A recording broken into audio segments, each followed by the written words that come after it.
तीन बिल्लियां और चालाक बंदर। बहुत समय पहले की बात है। एक हरे भरे गांव में तीन बिल्लियां रहती थीं। गुड़िया, चुन्नी और मुनिया। तीनों बचपन से ही साथ थीं और बहुत अच्छी दोस्त भी। गुड़िया थी सबसे समझदार, चुन्नी थी थोड़ी चालाक और शरारती, और मुनिया थी सबसे छोटी, मासूम और थोड़ी भूखी भूखी सी रहती थी हमेशा। एक दिन तीनों बिल्लियां एक पुराने आम के पेड़ के नीचे बैठी धूप सेक रही थीं।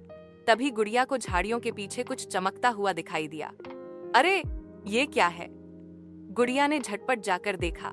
वह एक ताजा रोटी थी। तीनों बिल्लियां खुशी से उछल पड़ी। मुनिया बोली, हमें इसे खा लेना चाहिए, मैं तो बहुत भूखी हूँ।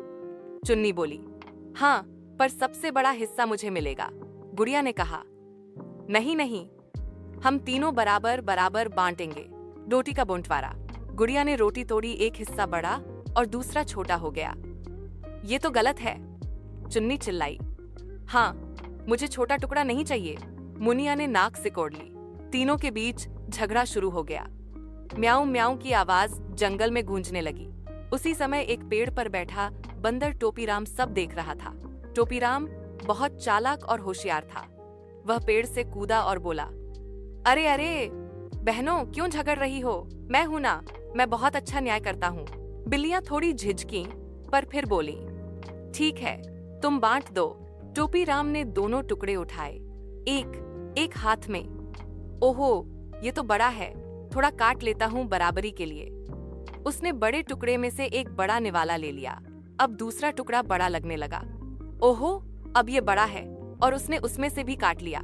ऐसे ऐसे करके उसने दोनों टुकड़ों से थोड़ा थोड़ा खाकर पूरी रोटी ही खा गया। गुड़िया चिल्लाई, अरे, तूने तो सारी रोटी खा ली।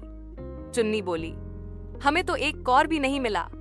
मुनिया रोने लगी, मुझे बहुत भूख लगी थी। टोपीराम बोला, क्षमा करना बहनों, पर मैं तो सिर्फ बराबरी कर रहा था। और वह उछलता कूदता पेड़ पर चढ़ गया और हौंसता हुआ गायब हो गया। तीनों बिल्लियां चुप हो गईं। उन्होंने एक दूसरे की तरफ देखा। फिर गुड़िया बोली, अगर हम मिल जुलकर बांट लेते तो रोटी हम तीनों को मिल जाती। चुन्नी ने सिर झुका लिया, मैंने लालच किया, मुझे माफ कर दो। मुनिया ने कहा, अब मैं समझ गई कि झगड़ने से सिर्फ नुकसान होता है। अगले दिन तीनों बिल्लियां फिर जंगल में निकली। भूख तो लगी ही थी। चलते चलते उन्हें एक छोटा केला मिला। गुड़िया ने देखा, फिर मुनिया की तरफ बढ़ाया, तुम सबसे छोटी हो, पहले तुम खाओ। मुनिया बोली, नहीं दीदी, आप सबसे समझदार हो, आप खाओ। चुन्नी ने कहा, नहीं, अब हम आपस में नहीं झगड़ेंगे, हम रोज मिलकर कुछ न कुछ ढूंढेंगे और आपस में बराबर बांटेंगे। और उस दिन से तीनों बिल्लियां हर चीज आपस में मिलकर बांटने लगीं।